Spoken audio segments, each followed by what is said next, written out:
امام ابو داؤد رحمہ اللہ a great collector of حدیث،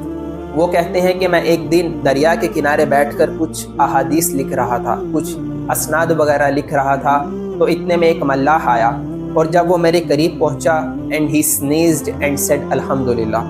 امام صاحب کہتے ہیں کہ جب اس نے چھینک کے بعد الحمدللہ کہا تو میرے ذہن میں آیا کہ میں ابھی اسے جواب دوں گا یرحمک اللہ، لیکن میں بس یہ ایک حدیث مکمل کر لوں، اس کے بعد میں اسے جواب دوں گا۔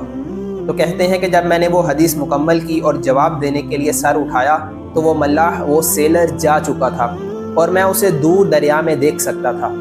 تو امام صاحب کہتے ہیں مجھے بڑا ریگریٹ فیل ہوا اور میں خود سے مخاطب ہوا اور میں نے کہا اے ابو داؤد،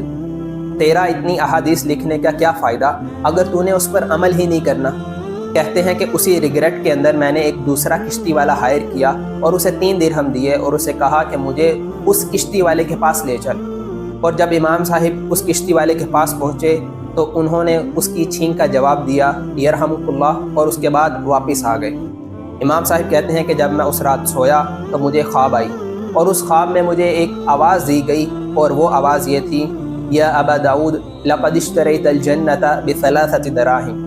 اے ابو داؤد تو نے 3 درہم کے بدلے جنت کو خرید لیا۔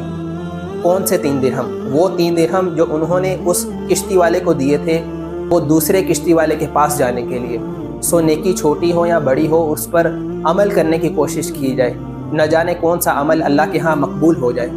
اللہ سے دعا ہے کہ اللہ ہمیں حق بات سننے، سمجھنے، اس پر عمل کرنے اور اسے کہنے کی توفیق عطا فرمائے۔